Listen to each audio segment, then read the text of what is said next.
Hello guys, welcome back to my channel, and sad to say this will be our last lesson for the course International Business and Trade.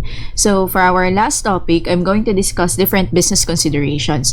So business considerations could mean ano-ano ba yung mga ways or methods na ginagamit ng mga businesses para makatulong sa kanila to consider or to expand in an international level. I'm going to divide this video into two kasi medyo mahaba ito. So for this first video, I'm going to discuss the marketing plan and the financial requirements. Tapos sa second video, which the link will be posted sa description natin, is about the organizational strategy and other strategic options. So let's start with the marketing plan. But before that, I want you all to learn the objectives of this lesson, and we should learn about the final considerations in expanding to international business. We should also understand different marketing, financial, and strategic approaches. We should also, in the next video, we're also going to identify different organizational structures and assess exporting business strategies and select which best fits the organization. Kasi syempre maraming strategies dyan, pero kailangan mong i-check what will fit your organization kasi iba-iba naman tayo ng business culture or context. So we really have to consider that. So let's start first with a marketing plan. Okay, so let's define first what is marketing. Although napag-aralan na naman natin ito, I hope, 'di ba, sa mga first or familiar na kayo what marketing is. Okay, and even when you were in first year, na-discuss naman na ito. So it can basically described as planning, pricing, promotion, distribution, and sale of goods and services to satisfy the customer's needs and wants. Okay? So si marketing, ito ang ginagamit natin syempre para yung product na ginawa mo from the manufacturer ay mapunta sa consumers. Okay? Which will satisfy, syempre ang end goal niyan is you have to satisfy the needs and wants of your consumer. So that's what marketing is. So we also have marketing plan. Okay? And isa ito sa business consideration na ginagamit ng mga negosyo para makapag-decide whether they will expand their business in an international level or magstay lang muna sila domestically. Okay? So what is a marketing plan? Okay, it is a report that showcases the company's strategy and marketing position when it comes to marketing products and services internationally. So kanina, marketing, syempre ang end goal niya is to satisfy the consumer's needs and wants. Ayan. Sa marketing plan, ito ay isa ng, when you say plan, parang report. Ayan, isa na tong outline na nagpapakita ng marketing strategies and marketing position also ng isang kumpanya when it comes to in this particular area. So that is marketing plan. And syempre, it is very important to have marketing plan, especially if you want to expand in a global or international level. So, syempre, ayan, sa planning process ng ating marketing plan, we have 6 steps. Okay? It can be summarized into the following. Number 1 is situation analysis. Number 2, external. 3, internal analysis. 4th one is the strategic analysis. And the 5th one is stating the marketing strategy. And syempre, ang pinakahuli, implementation plan. So let's start with the first one, which is situation analysis.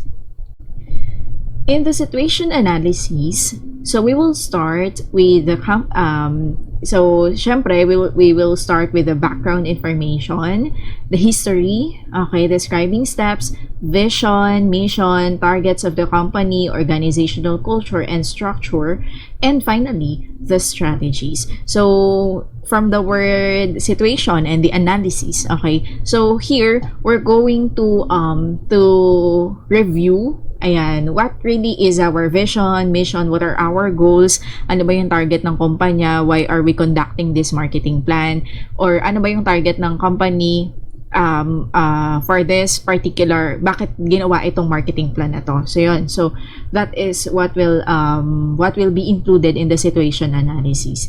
So Ayan. This is the part sa situation analysis, this is the part where the company writes down the plan intended for its audience and who it intends the plan for. So, ano yung plano ng isang kumpanya to their consumers? Ayan, ano yung target nila? And para kanino ba yung pinaplano nila na expansion? So, yun. So, dito siya nakalagay lahat sa situation analysis. So, ang Abel matrix or three-dimensional business model ay isa sa ginagamit. This is the best way to elaborate this part of the process as it contains the three important dimensions of customer needs. Kaya siya three-dimensional business model. Okay, which is, ayan, customer needs, technologies, and consumer groups. Ayan, so, or customer groups. So, we have customer functions or what are their needs, customer groups, who are your customers, and what are the alternative technologies or ano ba yung pwedeng gamitin to best market your products. So that is the first one, okay? Situation analysis. So you will have to evaluate the current situation of your company. Next is the external analysis. So from the word external, okay, it's from the outside. So you will analyze the situation outside the company. So what is this? The companies will look at the macroeconomic level or the bigger picture first. Okay, a helpful model used in this stage is called the this-step analysis. Okay, this step analysis is an alternative to pest analysis. Ayan, so later I will discuss more of this. Okay, mamaya sa political aspect. So, ayan, kasama sa external analysis yung different international business environment. If you remember those environment na diniscuss natin, siguro sa lesson 2 pa lang diniscuss na natin ito. I will provide the link on the description section. So yun, so the first one, ayan, this step means, ayan, the letter D means demographic. Okay, demographic forces. So what are those? This concerns population questions such as number of people in a typical household, age, income level, etc. Okay, so syempre, when we think of a marketing plan, akala natin it's just a simple plan on how to market your products. Okay, pero kung mag-engage ka in an international level, sobrang daming kailangan na information. Lalo na, ayan, mula sa, ayan, ilan ba yung population for this particular area? Ayan, tapos, ilan ba ang tao or yung average na tao in a household? Yung age nun, ayan, and ano bang status ng maraming tao in a particular area. So, lahat ng yon ay dinidiscuss in the external analysis, okay, under ng demographic forces. Second one is, ayan, this step ito. So, letter E is economic. Okay, so this is one of the international business environment. If you remember, economic environment. So, it answers questions about the economy. Is there inflation or deflation? Ayan, it is really helpful or it is really important to have or to study about this. Okay, what are the employment figures? Ayan, marami bang may trabaho dyan? Syempre, kapag maraming employed sa isang area, mas marami silang purchasing power. So, yun. So, isa din yun sa kinoconsider. Does the government have a lot of debt? Ayan, di ba? Pinag-usapan na din natin nakaraan kasi public debt has something to do with the inflation. Kapag mas maraming utang, mas marami or mas tinataasan ng tax. So, therefore, tataasan din ang presyo ng mga bilihin. So, yun. So, that is or those are some of the questions na ina-answer or dapat masagot when you analyze the economic forces. Next naman is, so this step, so the letter S is socio-cultural. So, napag-aralan na rin natin ito sa international business environment, di ba? It pertains to values and standards in the country, their religious orientation, their culture, etc. So, if you remember our socio-cultural environment that I discussed in the past videos, sobrang laking factor, even the attitudes and the belief yung mga religion, yung language, it also has something to do with the international businesses. So, kailangan din siyang pag-aralan talaga or i-analyze. Next is letter T, which is technological. Ayan, it looks at the technological capacity of the country, telecom infrastructures, internet speed, availability of IT services, and the like. So, medyo hindi natin na-discuss ang technological environment. So, pinahapyawan lang natin ito. But when you analyze the technological forces in a country, ano din, factor din kung mabilis ba, meron bang mabilis na internet connection sa isang bansa. Ayan, kasi pwede ka ring mag-depend ng marketing plan mo in the technology. May YouTube ba doon? Ayan, kasi kung merong YouTube, you can provide ads para sa company mo. Meron ba sa kanilang mga social media? You can also have your ads on their social media. So yun, so those are the things that you have to consider. Even the IT services, ayan, kasi syempre kapag ka sinobrang advanced mo ang marketing sa isang bansa, tapos yung IT nila ay hindi naman masyadong advanced, wala din, talo ka din. So yun, so hindi rin mai-implement masyado yung marketing strategy mo. So you really have to consider the technological forces. Number 5 is, ayan, ito lang yung nadagdag natin, which is the ecological forces. It is concerning the environment and how the business can positively and negatively impact the business, or vice versa. Positively or negatively impact the environment. Okay? So, it pertains to, lalo na kapag may mga bansa na sobrang grabe ang ang pagde-defend nila on their natural resources. Ayan, kapag yung diba, plastic yung yung made of plastic yung product mo kaya nakabalot sa plastic, ayan, will they consider that, or bibilin ba nila yan, susuportahan ba nila yung negosyo na yan, or kung yung mga nature lover ng mga, or eco-friendly ng mga products yung tinitinda mo, ayan, so will they consider to buy that kasi mas sinusuportahan nila ang mga nature or mga eco-friendly na mga products. So yun, so it's kumbaga parang malaki din ang effect nito when it comes to the in analyzing the external forces of the company. And the last one is the political forces. And so it deals with laws and legislations of the land and how it may influence the business operation. So di ba kapag pinag-aralan natin yung political forces, kapag merong dispute sa isang bansa, sobrang laki ng effect nito sa mga international businesses. So, you have to study that. And then, ano ba yung culture ng government nito? Ayan, di ba? Kung naalala nyo sa political environment natin. Kasi those are some of the factors that may affect your business. So, yun. So, etong D-step analysis, ayan, we have demographic, economic, sociocultural, technological, ecological, and political. It is an alternative to PEST. Okay, so PEST is political, economic, sociocultural, and technological. Okay, this is a perfect tool for analyzing external factors surrounding a company and is crucial when considering putting up business operations outside the home country.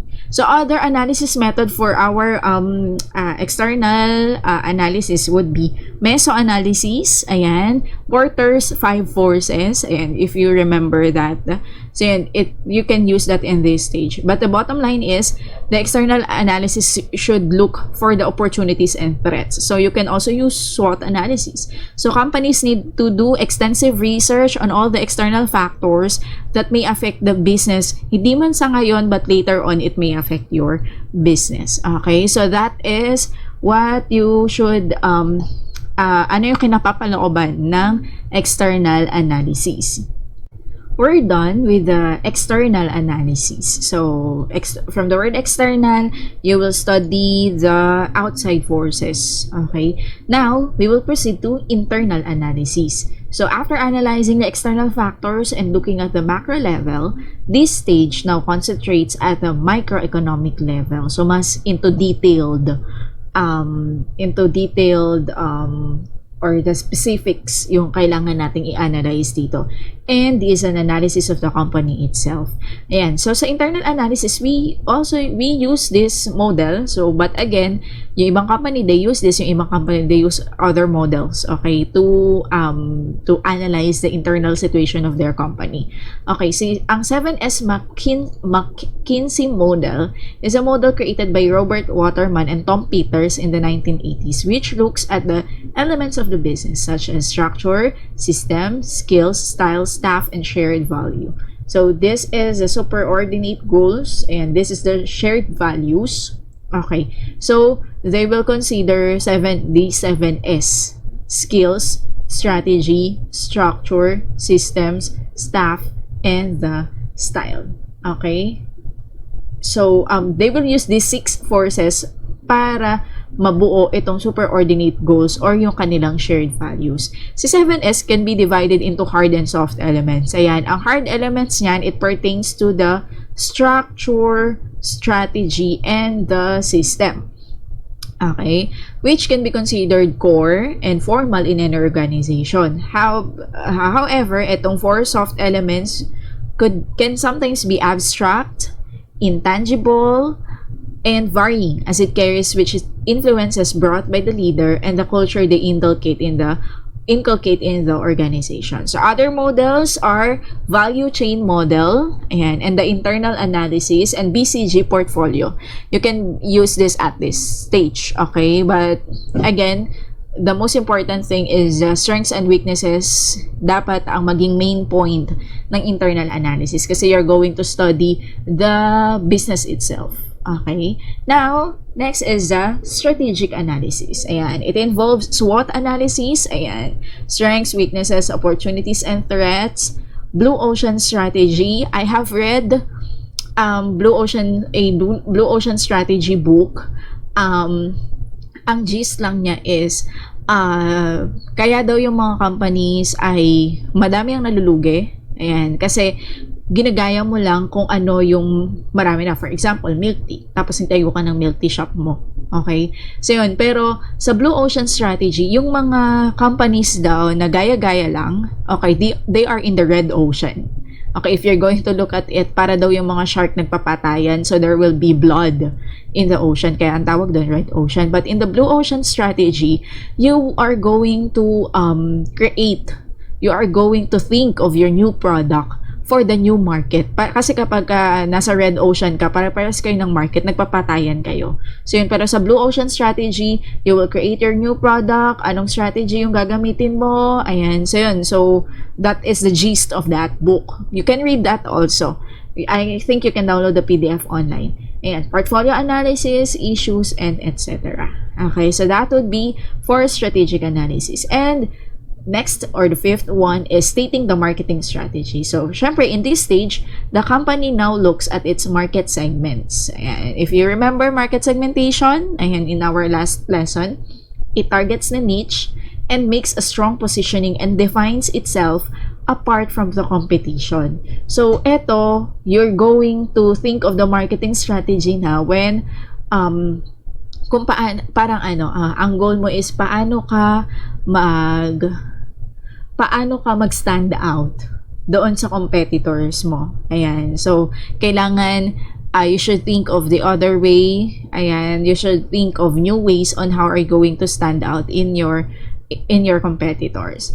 Ayan. So, that is the 5th one. And the last one is, syempre, ang implementation plan. So, this is where the company works out the 4 marketing P's. Ayan. If you remember the 4 P's in marketing, price, product, place, and promotion. So nowadays, ang implementation plan is not only in a face-to-face basis. Ayan. It also deals with an online place since most of the businesses right now or at present need to be present digitally. So kailangan talaga yung business mo is nasa online na. Sabi, may narinig nga ako or may nabasa ako na if your business is not online, then you're out of the business. So yun. Kasi digital world na talaga tayo ngayon. So yun. So having a concrete marketing plan is critical regardless of the company size. Either you are small, you are just starting, you need a marketing plan. Okay? If local businesses refer to marketing plans in order to build, predict, and analyze sales, what more pa kaya yung mga business na nag-expand talaga internationally? So, you really need this. Okay? Siyempre, ang ano naman ng mga business is, siyempre, ang goal natin is to gain more money or revenue, pero hindi ito possible without sales. Okay? And, siyempre, ang sales will be driven by a solid marketing plan. So, again, for those business owners who are listening into this, you really need a marketing plan. If you plan to have your own business in the future, you need a marketing plan. Okay, and you can use these stages on how are you going to conduct or to make your own marketing plan. Let's proceed to our second topic under the business considerations, which would be, syempre, ang isa sa na consider natin when we want to expand in an international level is our financial requirements. Kailangan meron tayong pera para makapag-expand. Okay, so hindi naman natin maitatanggi na we really need a lot of money to expand in an international level. Or hindi man a lot, pero we really need money na medyo malaki. Ayan, kapag gusto nating mag-expand internationally. So, these are the costs or yung mga kailangan nating paghandaan in the, or mga requirements financially. Number one is the expansion cost. Ayan, expanding overseas entails huge expenses from hiring and staffing expenses, cost of new offices, technologies, machinery, equipment, vehicles, and many more. Okay? All of these things need to be carefully planned out and allotted budgets. Kailangan nakaplano before you expand internationally. Alam mo yung expansion cost, handa ka dyan. Ayan, kasi medyo malaki talaga yan. So, from research pa nga lang medyo malaki ng budget yung kailangan mo doing the marketing plan. Ayan, kasi medyo marami kang kailangan pag-aralan. Lalo na kung nag-expand ka na talaga. When you really consider to expand overseas. Marami pa. Bukod pa sa mga to, ayan, technologies, ayan, yung factory nyo, saan nyo ba kukunin yung raw materials nyo, suppliers. So, yun. So, those are some of the costs that may incur when you expand in an international level. Second one is, syempre, expected sales revenue. Ayan, so, as covered in the previous lessons, estimates and projections are being made ahead. You have to study, you have to research magkano ba ang kikitain nyo when you expand in this area, when you expand in this country. Kasi, syempre, kaya ka nga mag-expand para lumaki yung market mo, at the same time, tumaas yung revenue mo. So, yun, kung mas mataas yung expected or yung expansion cost mo kaysa sa expected sales revenue mo, then better not to expand na lang. So, yun. So, sa expected sales revenue, you have to make it ahead. It may not be 100% accurate. Oo naman, di ba? Wala namang sakto talaga. Possible yan na sumobra, better kung sobra. Pwede din naman na kulang. Pero sabi nga nila, parang aim for the sun. Okay? But kung mag-fail ka man, at least you landed in the moon. So yun. So ganun din when it comes to the business. Again, it may not be 100% accurate, but the numbers are highly necessary as it flows back to the operations costs and the other expenses. Siyempre, kailangan mong computein what is your future income or expected sales mo less yung mga expansion costs mo. So, mas malaki ba? Mas malaki ba yung kikitain? Kapag ganon, then better push the business. Kung hindi naman, ayan, so, wag na lang. So, yun, if the company underestimates or does not meet required revenue, the business might be over quicker than expected. Or, pwedeng malugi talaga yung business mo kung nag-expand ka nang hindi ka prepared for this. Okay, so that's the second financial requirement. Next is the overseas operational costs. Ayan, these are costs associated with networking, communicating in foreign language, building supply chains, and all other nuances and small details. Ang difference lang ni operational costs sa expansion costs, ayan, or overseas operational costs is that it deals with the actual managing of the day-to-day operations once it starts. Okay, kasi kapag ka sa expansion costs, ano yun ito yung before, gastos before you start your operations. Sa OOC or overseas operational costs, kapag ka nag-start yung operations. So, ano-ano yung mga gastusin. These also need to be taken into consideration. Ayan, kasi sobrang sobrang mahalaga nito and sobrang kailangan siyang kailangan siyang i-take seriously. Kailangan pag-aralan talaga. Syempre, para ma-meet ng or magtali or sumobra sana ang expected sales revenue compare sa overseas operational costs and the expansion costs. So we're done with the financial requirements. Again, I will divide this video into two. In the next video, I will discuss the different organizational strategy and other strategic options. Thank you so much and see you on the next video.